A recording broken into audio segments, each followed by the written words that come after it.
Hello, welcome. This is Dan. Thank you for joining me with The Longest Journey yet again.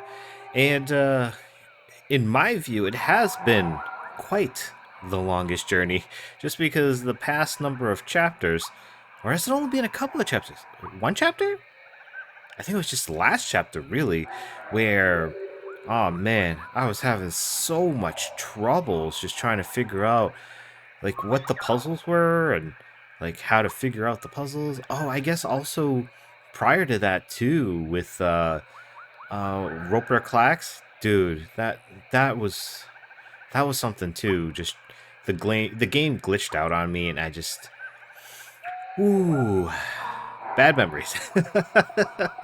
Anyways, this is a new day, a new session, and we are here with April heading toward this elation here.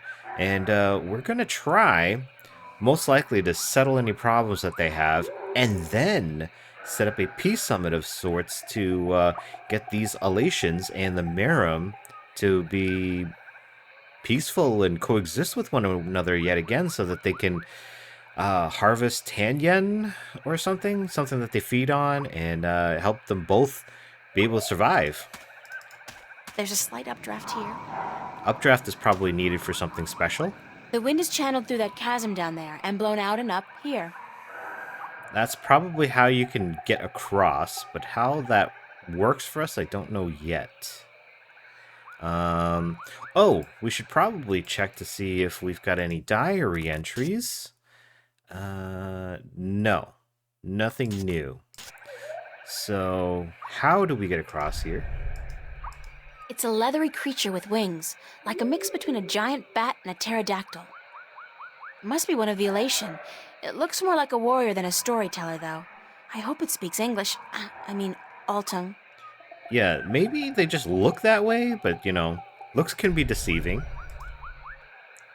Can you help me across? You are human, and we don't allow human strangers into our village. If you wish to trade, let us know where your ship is anchored, and we will send traders to you with our merchandise. That's not gonna work. I don't have a ship, and I didn't come here to trade. I came to talk to your leaders. I'm sorry, but we don't allow strangers into our village. So this one's a guard. Actually, I am a trader. Where is your ship anchored? In, Coconut Grove? There is no coconut grove on Elias. Sure. No, no, we are. So, I'm not a traitor, but I am a friend of the Elation people. We don't know you. There is no friendship between strangers, human. Well, yeah, pretty much everyone we've met has had some kind of prophecy about April. Don't your people have a prophecy about a stranger who comes without a ship, or something like that? I don't know of any prophecies, human. Or maybe they're just closed-minded about everything. What kind of prophecies do you know about? We don't tell our stories to strangers. This guy is, yeah, he's really been really helpful so far. What's up this road? The Elation village of Tamar. Where's the Elation village of Tamar? Up this road and into the volcano. In the volcano. Yeah, this is a good question. Isn't it dangerous to live inside a volcano? This volcano has not erupted for thousands of years, and the gods protect us. We are safe here. Yeah, but do the gods provide? Yeah, like what about the 10 yen? Is there another way to get into the volcano? No, this pass is the only way. I'm sure there's a secret cave somewhere that leads into the volcano. No, there isn't. There's always a secret cave. Yeah, there always is. Not here. Maybe you're just lying. Maybe you're lying. Are you absolutely sure there's no secret cave? Human, you talk too much, even for an elation. Thank you. Yes, but you must leave now. Okay, so... Thank you. Yes, but you must leave now. Okay, so this has all been great. Yeah, Dust and dry leaves caught in a strong updraft. but where's the updraft coming from?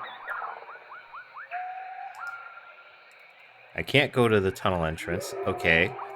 Oh, the light is a feather? Oh, should we turn invisible first? I'll save it for when I really need it. Can we just go with the light as a leaf? Yep, there we go. And then we just jump over him? Oh, God, I think I'm gonna throw up. That was so not appetizing. Weirdest thing, though, I do feel lighter. Like I lost 90 pounds. I can't even imagine what people would pay for this stuff back home. Yeah, but it's only temporary, so it doesn't really do Whoa, anything. I'm fly! Not. I guess I still weigh too much to be carried on that slight updraft. Damn. Okay. Oh, we used it up already? Dude, come on. It's all gone. Can we use the wind potion for this updraft? Make it stronger? That's the last of it, unfortunately. Now we can jump over.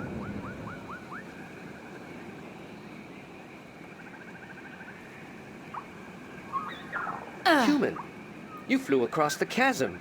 You don't have wings, but still, you fly like the Alatian.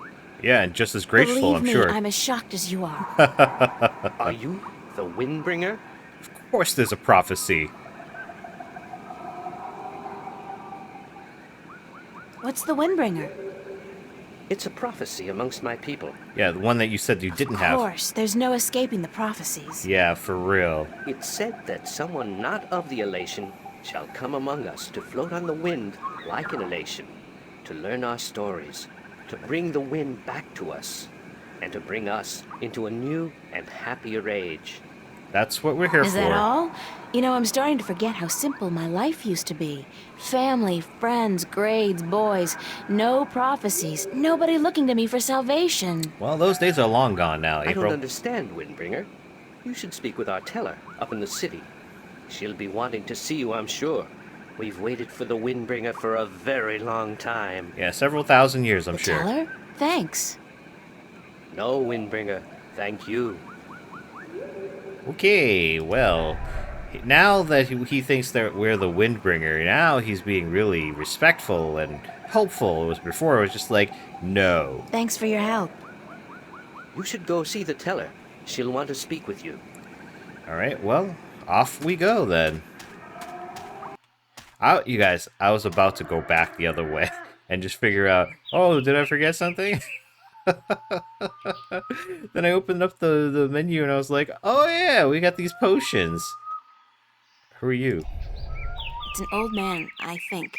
Difficult to tell, since they're all kind of wrinkly. That's bias. Hello. Good day, stranger. What would you hear among the elation? I need to speak with the teller. The teller? Go down into the city and you will see the castle. The teller, she keeps to the tower. She's old and her eyes don't take well to the sun. Okay, well, that was actually very helpful. Much more helpful than the other guy. Hello.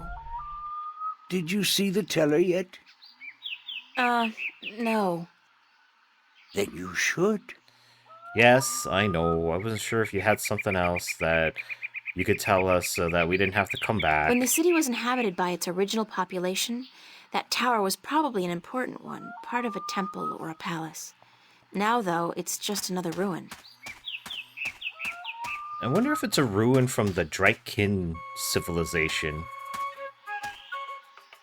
So these are oh, that's an Elation child. It's a little Elation girl. How do you know it's a girl?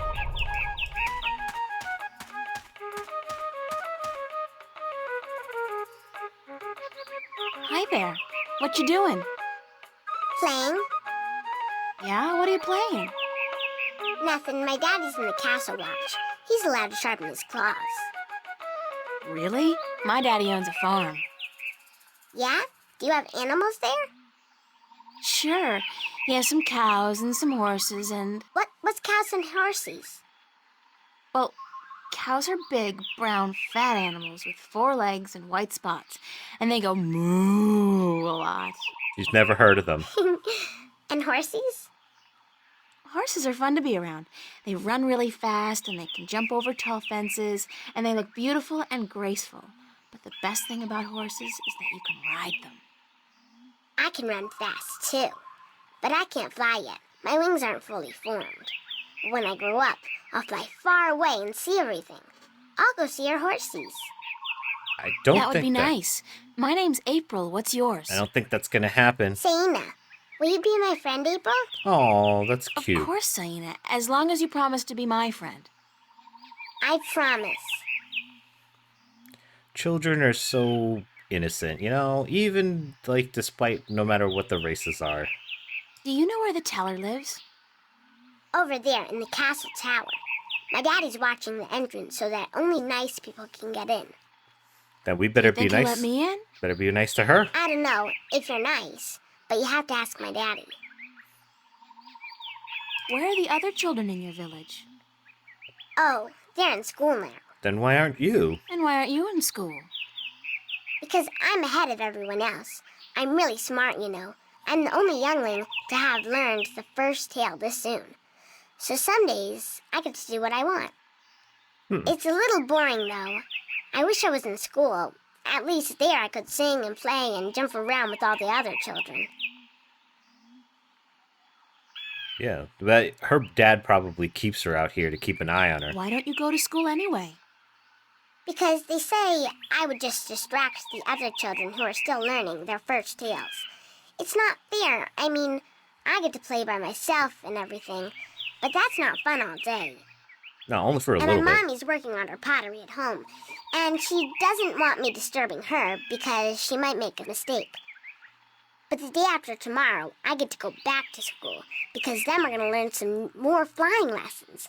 They're always a lot of fun, and I'm getting pretty good at that too. Yeah, once your wings are fully formed. I bet. I wish I had wings like you do. Yes, they're very good to have when you fly. Yes, indeed. Have fun, Saina. Are you leaving? Yes, I'm sorry, but there are some things I have to do. Grown-ups are always too busy. You ain't wrong. You ain't wrong. And sometimes I wish I could go back to my carefree days as a youth. Sometimes not, but sometimes, yeah. Especially not having the bills part. Yeah, I don't really enjoy It's a having bills. nest. They don't all seem to live in nests, though. There are quite a few inhabited buildings in this village. All right, let's go talk to the Why is he castle perched watch. on top of that pillar? Because he's a guard. Oh, there's more stuff here. Does it transition over? Nope. Okay, so there's this young Alatian woman. It's a young Alatian female working with clay. Oh, that's her mother. Be careful, don't come too close. I'm almost done with this pot. Sorry. Are you here to buy pottery? I didn't think traders were allowed up here. No, I came to speak with your teller. Really? I didn't know the teller spoke with anyone from the outside. You must be a very special girl. Yeah, we're the Windbringer. Supposedly. My name's April, by the way. Nima is my name. Nima of Ta'ama, the only Alatian village on Alace. I like your pottery. It's our craft. That and storytelling. But storytelling can't buy merchandise or food. You never know. I know a lot of people who live by telling stories, although I guess that's kind of different. They are lucky then. Not that I don't enjoy making pottery. It's good to feel the wet clay between my claws, to shape it into whatever I wish. It's almost like creating a new life, I think. I don't have a husband yet, so I haven't tried. Have you? Do you have a husband and children? Neither, thank God. I don't think I'm ready for that yet. I was 18 turnings this spring. I'm ready for a husband, but I've yet to court anyone who could make me soar on the winds. I think the men of Ta'ama are dull and timid. What about the guard on the road below the village? He's our age, isn't he? Isan? He's quite pretty, and his wings are big, but I don't think he likes me. He never looks at me or talks to me. That doesn't mean anything. He could just be shy. Indeed.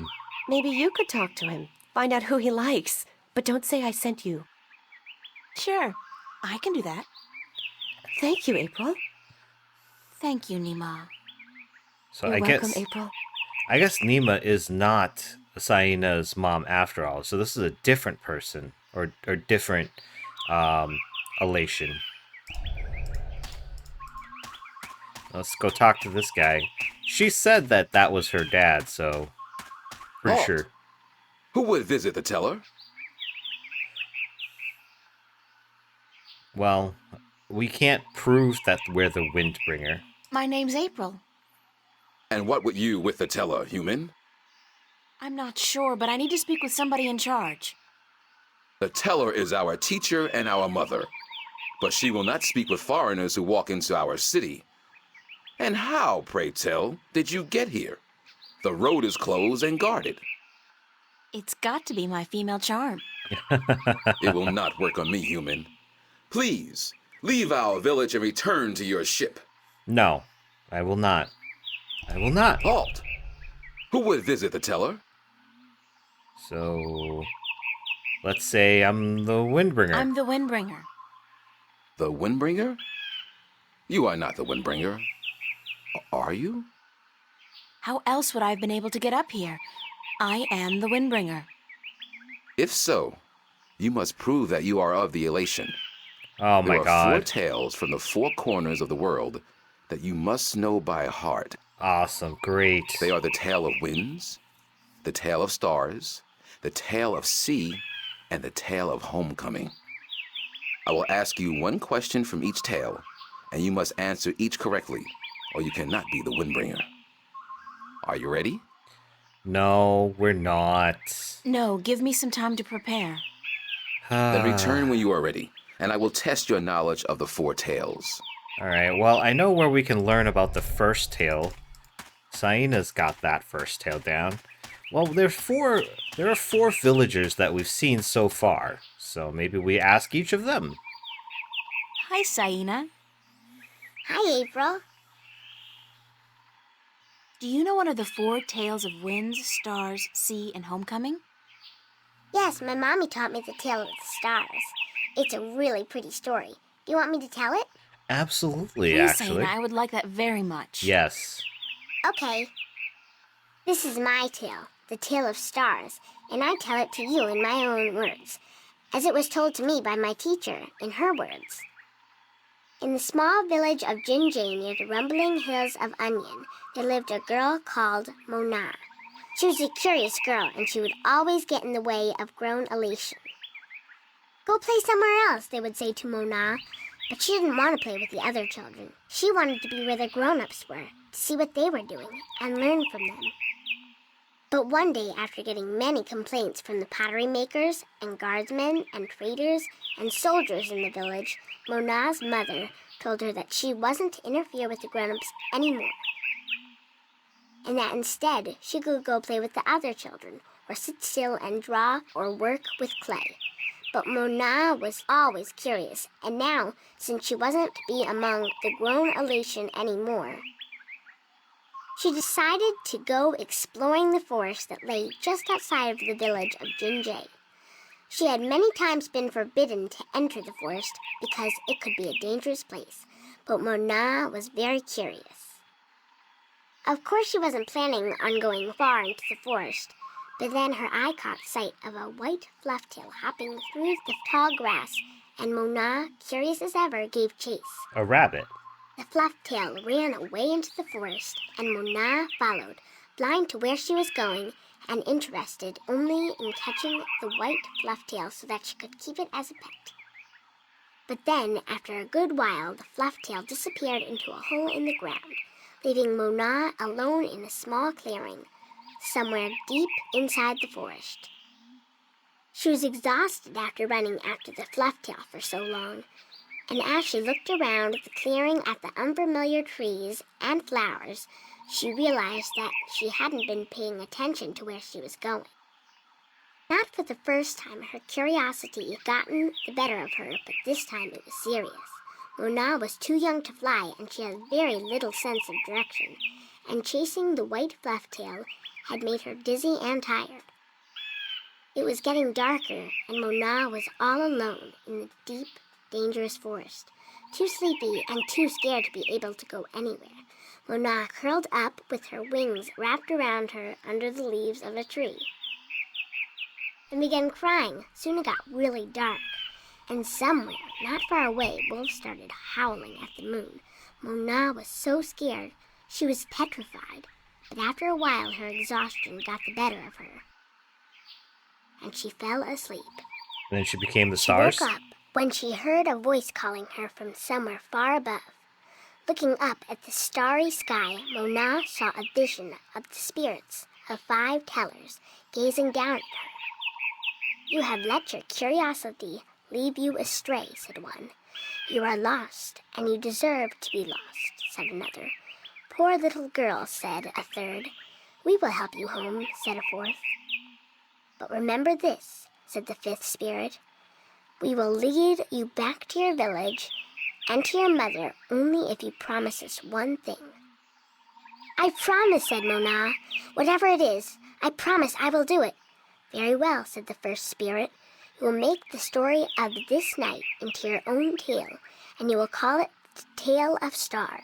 Oh. "It will be a tale to warn the curious to be careful," continued the 3rd spirit, "and to not let their curiosity get the better of them. And," said the 2nd spirit, "to remind the elation that the spirits of their tellers watch out for them when they most need it."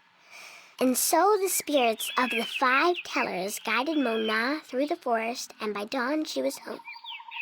And Mona did tell her tale, the Tale of Stars, to everyone in the village, so that everyone would remember that the curious must be cautious, and that the spirits of the tellers are always watching. That's actually a nice This fable. was my tale, the Tale of Stars, and I told it in my own words as my teacher did to me. That was a beautiful tale, Saina. It really was, actually. Thank you. Bye-bye, Saina. You're leaving again? I wish you could stay. Me too, Saina, believe me. Yeah, but we got business with your pops.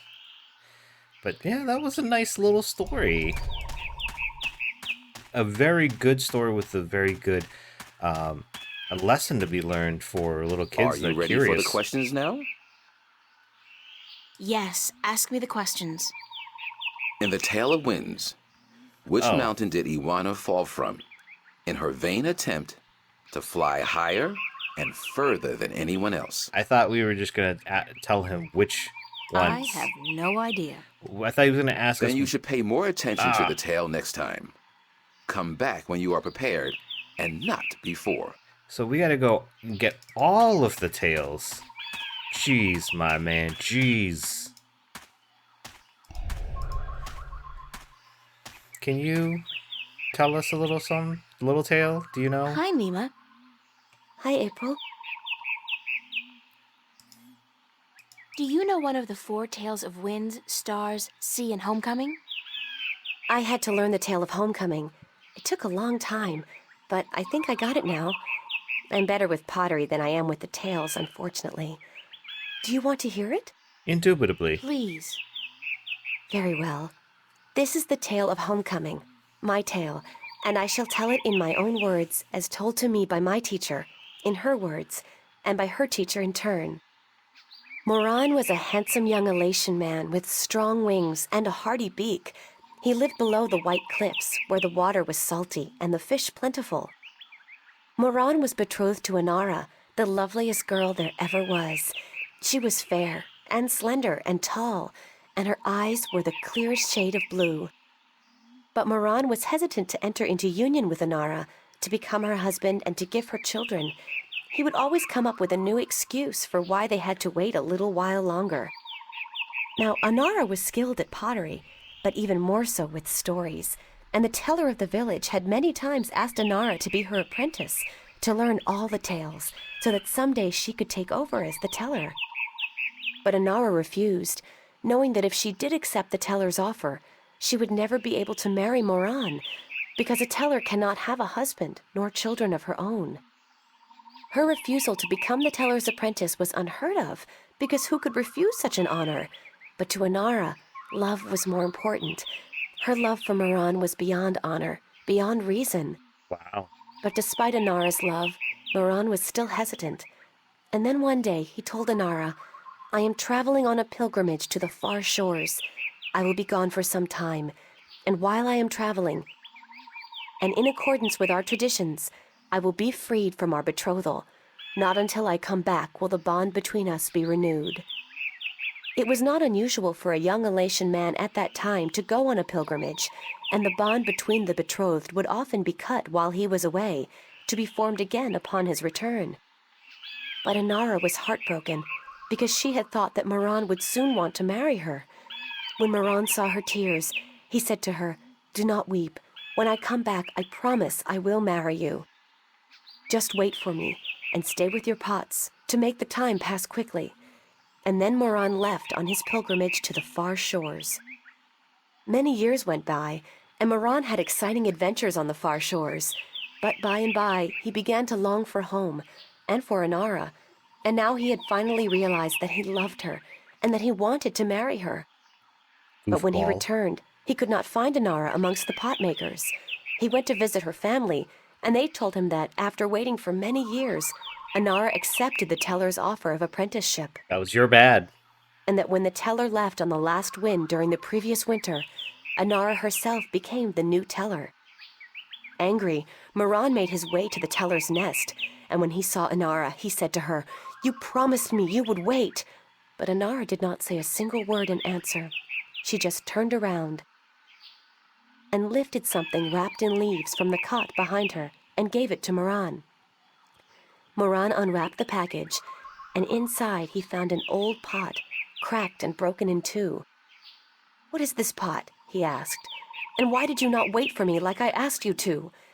And finally Inara spoke, and she said to Moran, "I made this pot for you, my dear Moran, when you left, because I wanted it to be my marriage gift to you. But when many, many years passed, I finally realized that you did not love me the way I loved you, and to live hoping otherwise would be death." "But I want to marry you," cried Moran. "I came back." But Inara just nodded at the broken pot in Moran's hands and said, "Like an old pot that is left without care, a heart may break in two, and a broken heart can never be mended." And so Inara turned away, never to speak with Moran again, and Moran's heart, like the pot that was left untended, broke in two, because absence makes a heart brittle.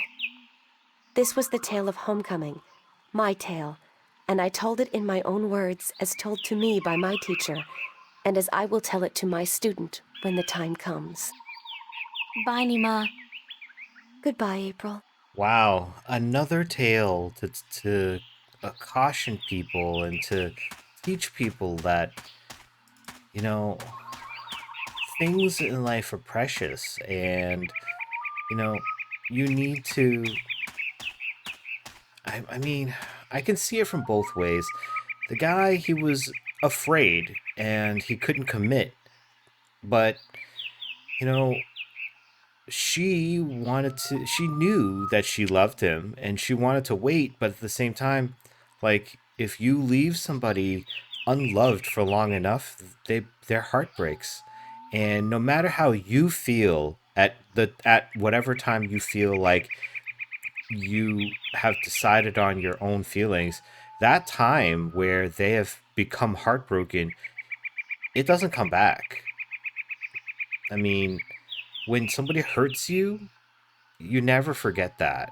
You might forgive and you might move forward, but you never forget. Do you know one of the 4 tales of winds, stars, sea, and homecoming? Mine is the tale of sea, human. Would you mind telling it to me? I would be happy to do so. This is the tale of sea, told in my own words, as it was told to me by my teacher in his words, and to him by his teacher in his words. This was a very, very long time ago, when the Alatian were a strong people, and we could spend days riding the hot winds above the seas. We hunted fish then, and we were at war with the Merum, the Wet-tails. Achilles was one of the strongest warriors there was. His claws were sharp and long, his beak pointy, and his teeth strong. Achilles was admired by everyone in his clan, and because of this he was cocky and arrogant. So one day, the teller of Achilles' city asked him to perform a very important and very special duty, to bring a sacred jewel to the teller of an Alatian town across the sea. This particular jewel was very important because it signified a union between the two towns, and it would benefit the people of both that it was delivered safely and promptly. And let me guess, he doesn't do it. Achilles grinned and told the teller that he would deliver the jewel both quickly and safely, and that she was not to worry. But the teller did worry, because Achilles was young and too sure of himself. But she wanted to test him, and to teach him that sharp claws, a pointy beak, and strong teeth are not all a warrior needs, that a warrior must also be wise and careful. So Achilles set out across the sea on his flight. It was on the fourth day that he spotted something in the water that caught his attention, and forgetting his duty and following his curiosity, That's where you went wrong, brother. Achilles dived towards the water to investigate. When he came closer, he saw that there were Merum in the water, foolishly hunting close to the surface, and Achilles saw an opportunity to again prove his might as a great warrior to his people, and to capture the fins of a few Wet-tails. But this time, Achilles' arrogance got the better of him, because the Merum had set a trap. Serves you right, As boy. he dived towards the Merum with his claws, a spear shot up from the water to hit him. Achilles struck the water and dropped the jewel he was carrying, and it was all he could do not to drown. Achilles was bleeding, and the Merum were grabbing onto his wings and his legs, but he fought bravely, and finally he managed to escape. But even though he now lived, he was dead inside, because the shame of losing the sacred jewel would always be with him. Achilles could not return to his village, because he had neglected his duty to his teller and to his people, and so he went away to a small island where he could be alone. To himself and his people, Achilles now became the lost one, he who had been on a sacred mission but had failed in his arrogance. A year passed, and one day Achilles met with human traders from a ship that came close to his island. From the traders, Achilles heard speak of a hideous creature that lived in the sea, the Octowoe. The Octowoe was said to have a third eye, like a jewel, and that this eye pulled hapless sailors into its deadly eight-armed grasp. Achilles knew immediately that the Octowoe's third eye had to be the jewel that he lost in the sea a year ago, and he now saw the opportunity to redeem himself. Hope he does better this time. But the Latian were not used to water, and the thought of submerging himself in the cold, harsh ocean chilled Achilles to his heart. But he was the lost one, and if in his death he could at the very least redeem himself, to his own heart then it would be worth it.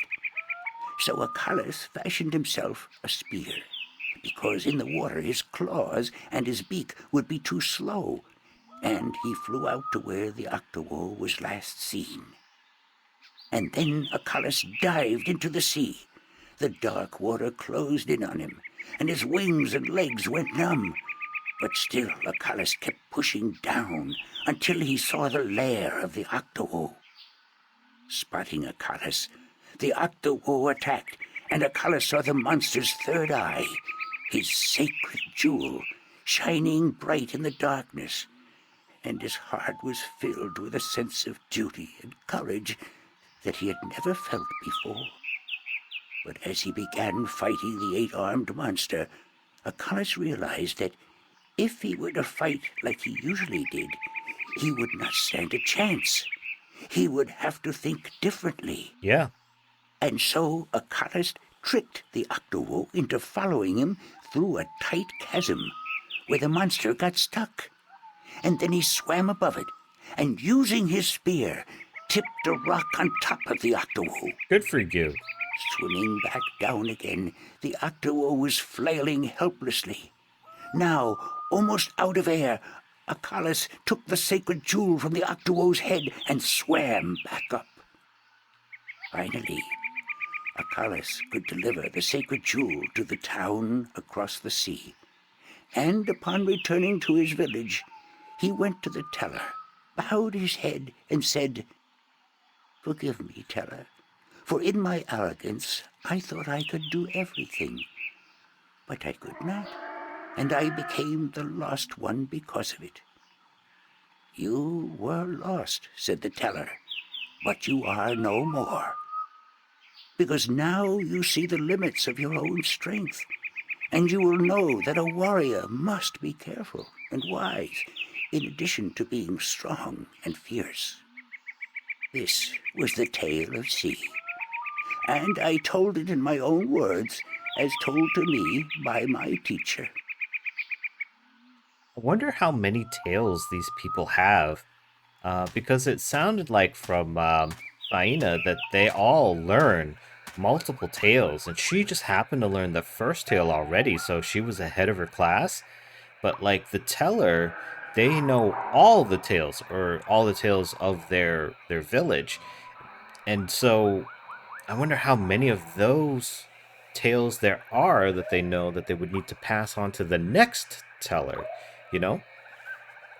And if so, if the tellers have all of this historical, um, I don't want to call it knowledge, but historical folklore, that couldn't they piece together that they were once part of another civilization, that the Miram and them are the descendants from a common ancestor? Or maybe that's just like revisionist history. Somewhere along the way, some number of people decided, no, that's not going to be part of our history anymore, and they were worse off for it.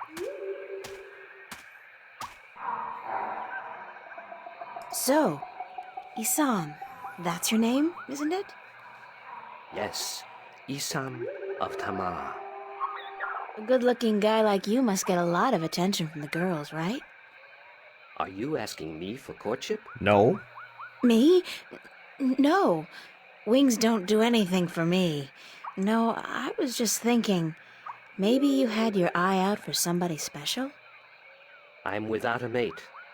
The women of Tamar are cold and unfriendly, and whenever I try to talk to one of them, she ignores me. Huh. Even Nima? Nima? No, she's too pretty for me. She won't appreciate my attention. Are you sure? This is like high school. Trust me, Isam. You go talk to her one of these days, and I'm sure you'll find you have a lot in common. Just be yourself, okay? You think so? Perhaps you are right. I will do as you say, Windbringer. Thank you. You're welcome.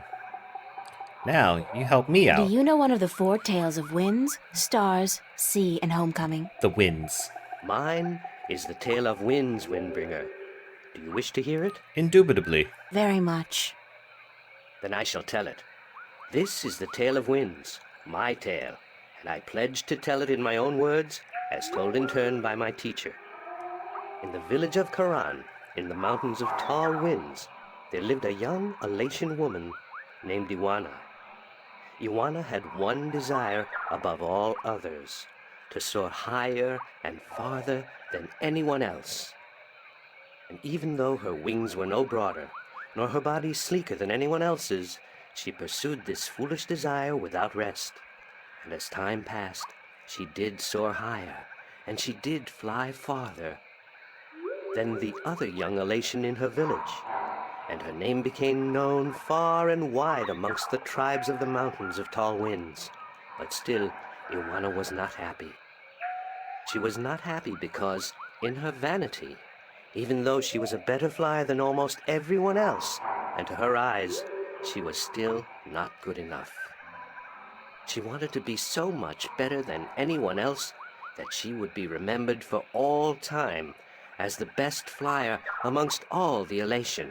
That's a pretty And high so bar. one day, Iwana decided to climb to the top of Mount Bakta'ana, the Tower of Light, and to soar from those giddy heights to the ends of the world. Her friends and her family pleaded with her not to, because every Alatian knew that to soar from such heights was dangerous, that at such heights the air was thin and the winds treacherous. But Iwana would not listen, and on a cold and clear morning she climbed up the Tower of Light to the rock and the ice at the very top. From there she could see to the ends of the world. And it brought tears to her eyes to know that now, finally, she would be greater and better than any Alatian before her. And so Iwana spread her wings and leaped off the mountain. Those who watched her from far below said that for a split moment Iwana soared, and she soared higher and farther than any Alatian before or since. But then the treacherous winds caught a hold of her, and the thin air made her plummet towards the ground, and to fall to her death amongst the rocks at the base of the mountain. Jeez. In her vanity, Iwana could not see beyond her desire to be the very best. And vanity always stands to fall. That was the tale of winds, my tale, and I told it in my own words, as told to me in turn by my teacher. Well, ironically, her having died from doing such a stunt has forever made her a legend among her people. Not for the thing that she would have wanted it to be, but certainly a legend among her people regardless. Hi, Nima. Hi, April. I just want to tell you, Bye, Nima. don't Goodbye, ignore April. Isam. He doesn't like to be ignored, and if you ignore him, it's gonna be high school all over again, and you guys are just gonna pass each other. Are you ready for the questions now? Yes, I think. I couldn't remember everything, but it's gonna be multiple choice, right? Yes, ask me the questions. In the Tale of Winds, which mountain did Iwana fall from in her vain attempt to fly higher and further than anyone else? This one, Mount Bakta'ana. Mount Bakta'ana, the Tower of Light. That is correct. In the Tale of Stars, what did Mona see in the sky that helped her find her way home? The Five Tellers. The spirits of 5 tellers. That is correct. In the Tale of Sea, what creature did the Lost One battle in his quest to recover the sacred jewel? The Maktoa? The Octawo. The Octawo? That is correct. My final question to you is this. In the Tale of Homecoming, what was given to Moran by his teller when he returned from his pilgrimage? A broken pot. A broken pot, to teach him that absence may break a heart in two. You have correctly answered all my questions, and so have proven your knowledge of the 4 tales. You are the Windbringer. The teller would see you presently. Good. I'm glad. That actually wasn't too bad, actually. And you know what? I learned a lot about your culture and your peoples. And you guys seem to be... you guys are pretty reasonable people trying to teach your young ones a lot of cautionary tales in such a way that you hope that they don't encounter similar problems, like fables. She's the teller. She must be over 100 years old. Come closer, human. I shall. Closer. I cannot see your face. I heard your eyesight was terrible to begin with. Closer still. Come sit here by me. Is this like the old lady in the beginning? The one that was talking and trying to tell stories to those two people by the fireplace? There you are. You see, my eyes are not what they used to be. Ages ago, I could spot a ladybug crawling up a straw of grass from 15 tree lengths up. Now, I have a hard time seeing my supper. That sucks. But my ears, balance be praised, my ears, they are as good as ever. I could hear you outside, learning the tales my children tell. You are a good listener and a fast learner. Oh, so you knew They everything. were interesting stories, and your people told them well. That is what we do. The Alatian are the keepers of the tales, and I am their teller, the one who must know all the tales told since the day we came to this world. That's got to be arduous. How can you do that? How can you remember every story ever told? For real. The secret is to tell them often and to tell them in your own words, not the words of your ancestors. That's why they all said Doesn't that. that mean that the stories change with every generation? Undoubtedly. Yes, as all tales must. Change is important. Otherwise, the tales will have no meaning to us. They will just be words, and we do not care about the words. We care about what the words tell us. Only if you take the time to actually learn the meaning behind the words. I don't want to say much more than that, just because I have an example that I would like to say, but I know that in today's age it would get me canceled, and for such a young and small channel as mine, that would be quite easy to do, mind you. So I will leave myself away from that, but I will say that there are a lot of people that will look at words on paper and like, I'm not talking about lawyers, but this is something that applies to lawyers. They'll look at the words on the paper and they'll only care about the words, the specific words. And I find I'm a part of this too. I worry about diction, which is why sometimes my speech is not always as fluid as it might be for someone who speaks much more freely and fluidly. But also in like law, there is the spirit, as they call it, of the law, which is to say the meaning behind it.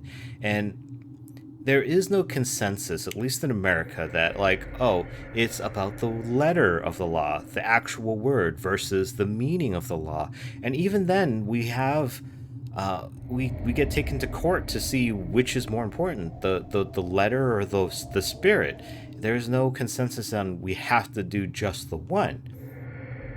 Here, this society has decided it's about the meaning. If you know the meaning, you can change the words because we have the meaning to supplement the loss of specific words. But, you know, you have just one generation or a group of people that gain influence and they change the words and then change the meaning, and it becomes so quickly diluted that it's no longer what it originally was. And she said change is good because it makes meaning for the current generation, but sometimes change brings about other change and it's not so good. So I don't know how I go with that, but this is a different culture. They probably have different ways of teaching, and like she said, the key is to tell them often. So maybe it just gets pounded into them. Like all four of them we talked to, they had their own way of saying their tale, and but they said they say it so eloquently, it like they've been saying it often, and so they understand the tale that they know, possibly because it relates to them. But to know all of them and to teach all of them, to teach the meaning and not necessarily the word, that's a very difficult way to bring about your culture, because once you're gone, there is no one left unless you train someone else up to be exactly the same as you. But even if you do, were you trained exactly as your predecessor, has the meaning changed in your time as the teller? I mean, these are questions that I have, but I overthink games, so I don't know. I just thought it was a very interesting thought to say that, you have these stories. You'd say them in your own words to help you remember the words, but it's the meaning that's meaningful to use a pun there, but that's the important part. But that changes along with the words with every generation and everybody's interpretation of it. So I don't know how I feel which one being better than the other, but I mean, if it works for the elation, it works for the elations. How long have your people been telling stories? Since the beginning, human. Since we came to this world a long, long time ago. Yeah, because you're aliens. You're not from Earth? From Arcadia? Not at all. Not according to our tales.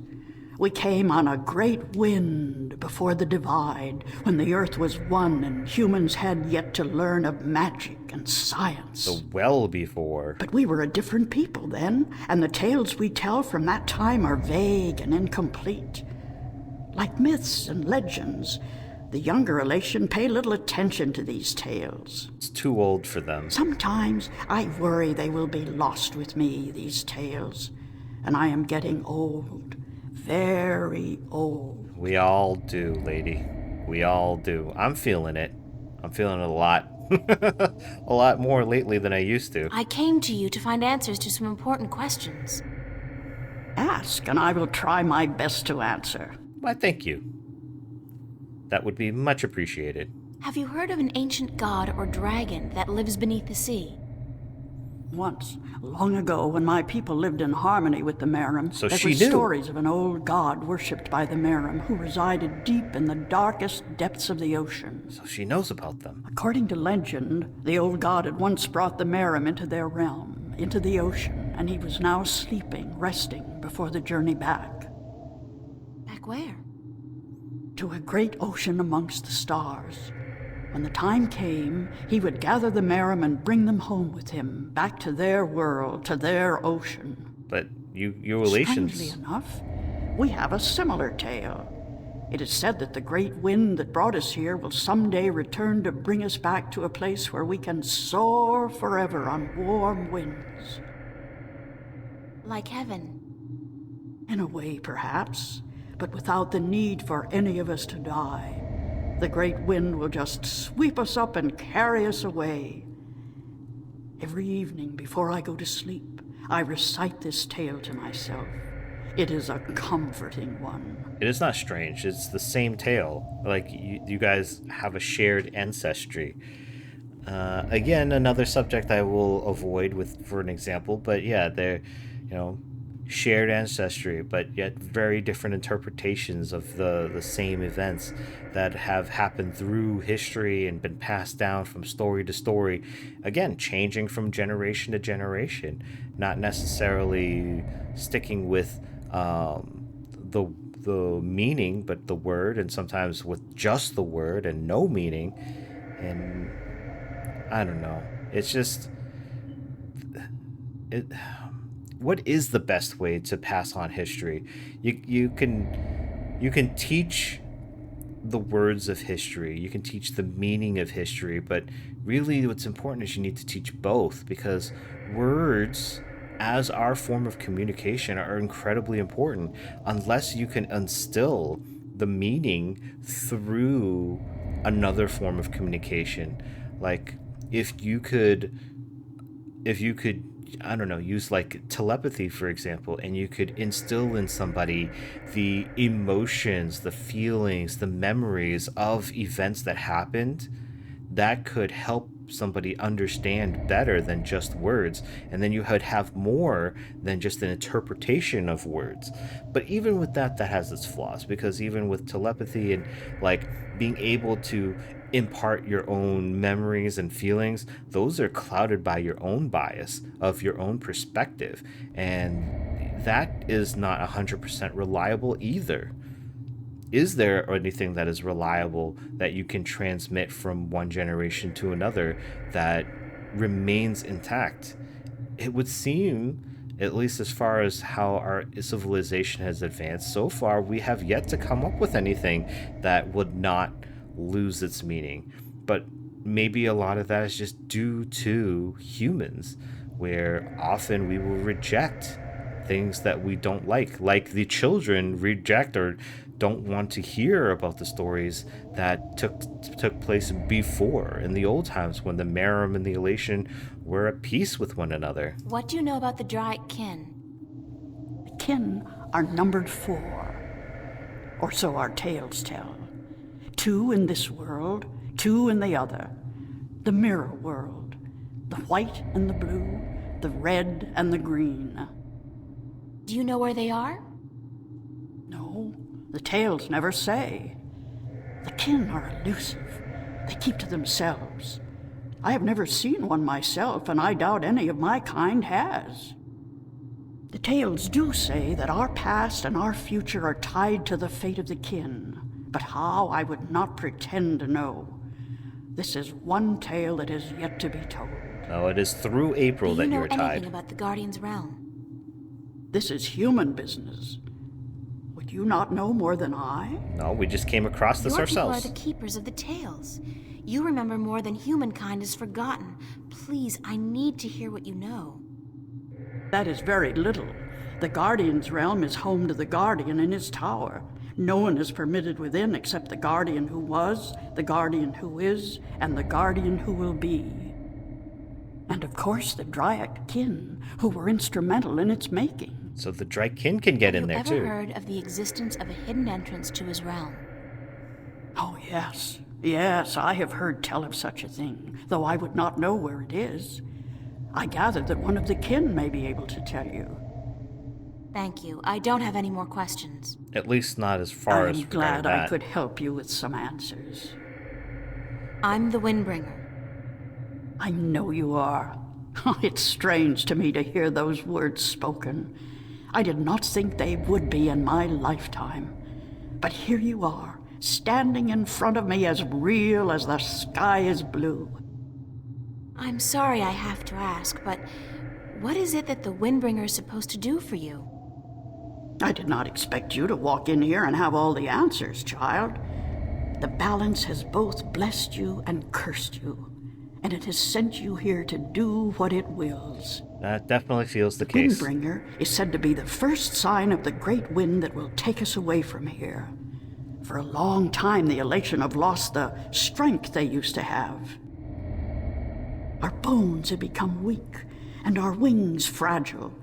Where we used to be able to soar for days on strong winds, we are now using our legs to walk rather than fly. Why this is, we do not know. Because you're not using 10 10 yen. yen. Yes.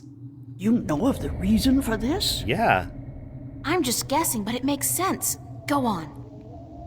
The tales also say that the Windbringer will unite us with our past and end the age-old strife. Yep. We're here to bring you I know. together.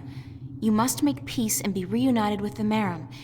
You share a common ancestry. I have always thought we did.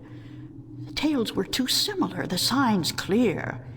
But my people, they will have a difficult time understanding why and how this can be. It's because they don't learn the If history. you don't, both the Elation and the Merim will die out. When war broke out between your people and you were forced to move up into the mountains, it compromised a precarious symbiosis. A substance called Tanyan was abundant where the Merim and the Elation lived in close proximity. It brought fish and heat and light to both your people. But now, living up in the mountains, your way of life, your diet, your customs and habits, they've all changed. And that's probably the cause of your brittle bones and fragile wings. Most likely. Then we must make peace with the Merim and restore the balance between us, so as to strengthen us both and prepare us for the journey that will surely come soon. Wow, that was a lot easier When our sitting is than I over, anticipated. I will speak to my people, and I will elect one representative from the Elation to meet with the Merim in the place of your choosing to open a dialogue. Okay. I guess it's time for you to talk to your people and for me to make arrangements with the Merim. Where do you wish for our meeting to take place, Windbringer? I know just the You place. want me to decide? Well, I know. Send your ambassador down to the ancient caves by the beach. Yes, that's the place. Inside, there are remnants of an old Elation settlement and a Merim city. It's a good place for your two people to meet, don't you think? I think it is. Yes. And could you ask if they would bring their half of the stone? We were told that they would.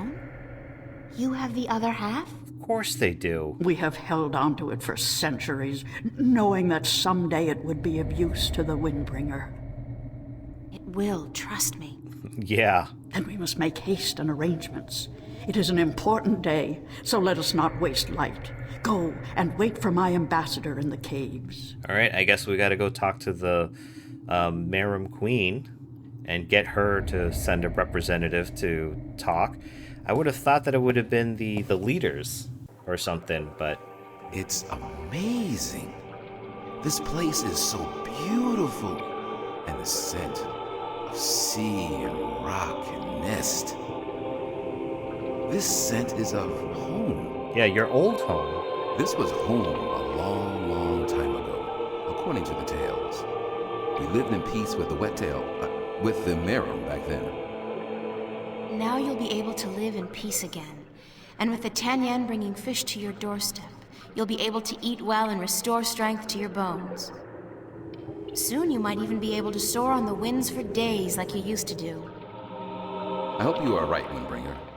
And I hope that the Merum will see the sense in it too. They are coming, are they not? They said they would. Hush, I hear something. Okay, we didn't have to go get them ourselves. We are here, Water Stiller, as was promised. Good. Now, as representatives of your respective peoples, you, the Queen of Amiram City, and you, guard to the Alatian Teller, must fulfill the prophecy and join the two parts of the one stone. We hope that our peoples may be joined again, Alatian, and that we may live in peace and prosper. As do we, Merum, and we pledge to do all we can for this to happen. Bringing together of the two peoples.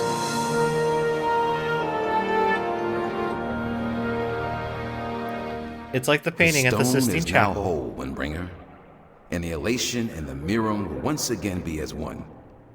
You may take it with you. Thank you. The both of you. Yeah, we needed this. Come now, April, and we will take you to our sleeping god. May his wisdom guide you and lead you down the right path. Wow. So we've gotten the stone, and now jumping into the water. Is someone gonna lead us to the god, or is that just like a ditch somewhere? Okay. It's the path to the sleeping god.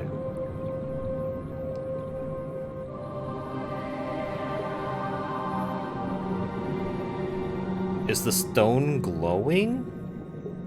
The one that they put back together?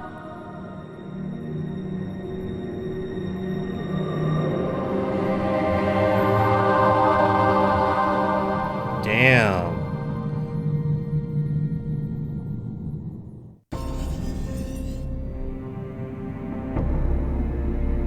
Whoa. Crazy. Large rock. Sand. Large rock. That's a weird rock. It just doesn't look natural. That's a weird rock. It just doesn't look natural. The sand is covering something. Well, let's go take a look at the sand and wipe it away. Entrance. Oh, small. Small orifice. It's some kind of organic sensor. Hello? Is anybody in there? Ooh. Spooky. Well, I guess it's an invitation of sorts. It would seem to be. Feels more like a shell than a rock. I don't think it's a rock. I think it's alive. I think that's probably the case. Alright, let's go through this large orifice. That's so weird to say. Large orifice. There's air in here. And it's dry. I swear I'm never taking a bath again. I don't know that that's a good idea, but I understand your exaggeration of the tale here. Circular protrusion. Oh, is this the eye of That doesn't look like a natural protrusion. It's too big and round. It looks like an eye. We touch it and it opens. I know you. Yeah, we're April.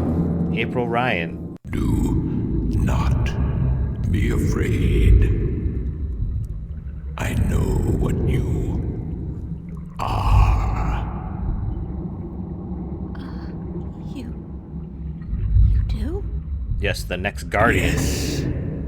Yes. What would you hear? I do not like to be disturbed. I wish to be left alone.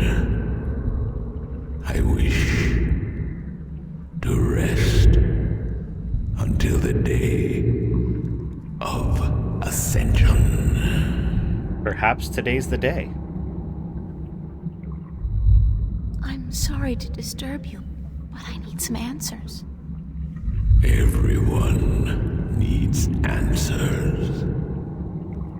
Everyone has questions.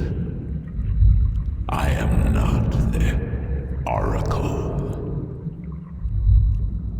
I cannot answer all your questions. But maybe some small amount of them, maybe. I don't expect you to answer all of them, but I was hoping for an answer to at least some of them. Then ask and be gone. Jeez. What am I?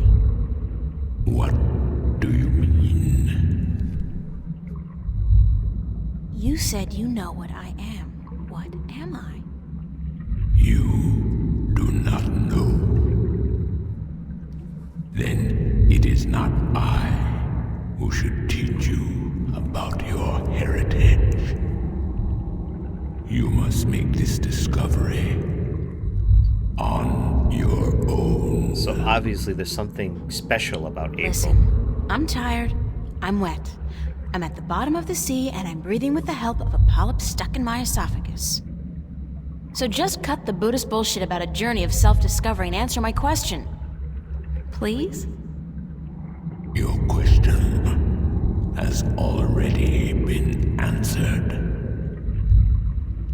That is all I will tell you. Your journey began with an answer. It is only now that you know the question. That's so not helpful, but thank you. Or maybe it is. We were told in the beginning that we are the mother of fate, or something like that we are crucial to the balance. I mean, those are answers, but maybe they are not the specific answers in the specific capacity that we're looking for, but they are answers to the question. I'm looking for a jewel called the Dragon's Eye. Yes. I have one such jewel. Lovely. Give it. Oh. I guess that's it. Take it. We're just gonna stick our hand in your eye? Are you sure? Take it. It is yours now. It is part of your destiny. Okay. Tell me if it hurts.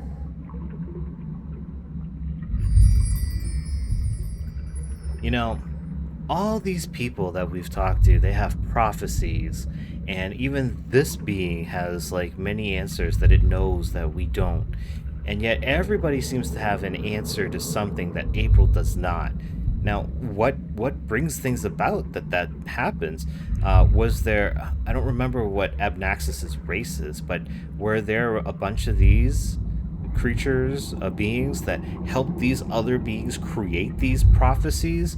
And even so, if that was the case, they can see multiple timelines from different multiple multiverses. How do they know which one to go with? And even this being, it seems that it has the power to be omniscient, but is it? Like, everything's just flowing into place with some grand design, some scheme happening, and yet, how did all of that come together?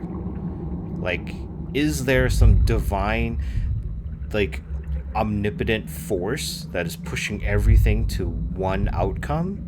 And if that's the case, why would there be multiple paths, multiverses, and such? Yeah, April has ultimate power over her own fate, but if there was something omnipotent that was able to put all of the things in her path into a straight line to help her along to fulfill fate and destiny, wouldn't they be able to control her as well? I don't know. What is the Day of Ascension? The day when the kin return home.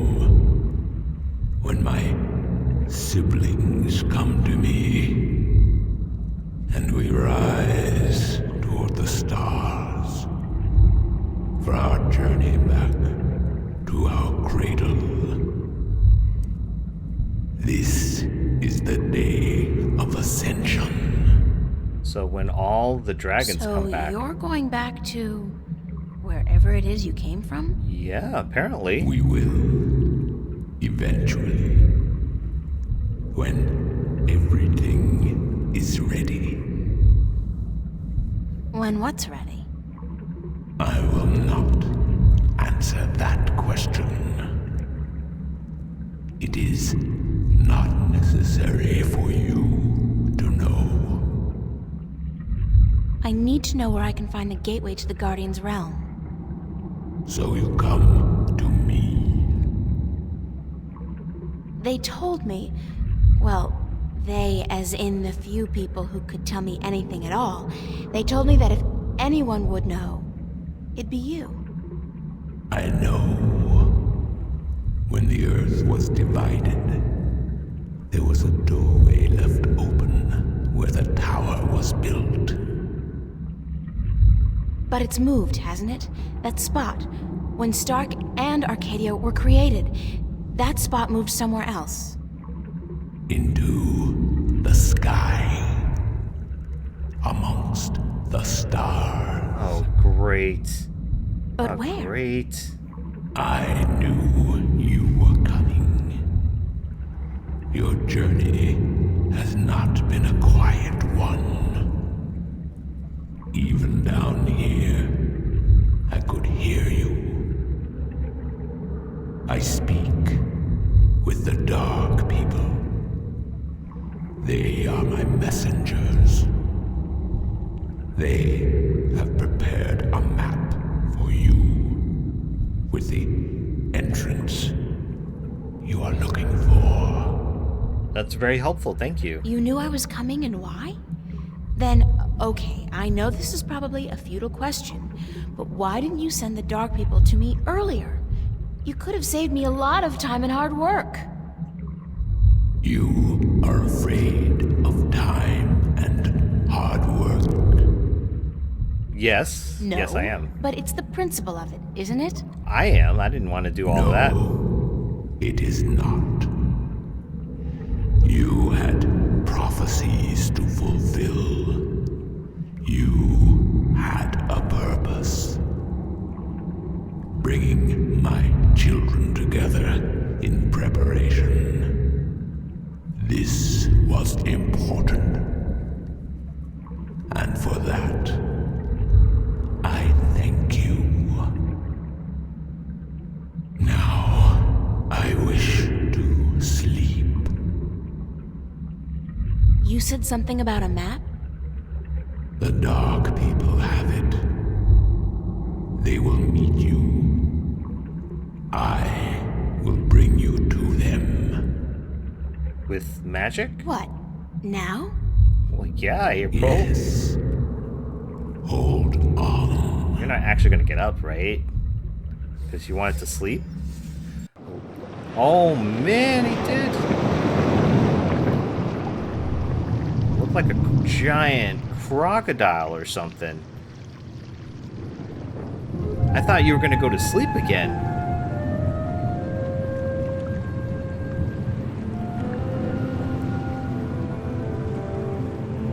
What is this?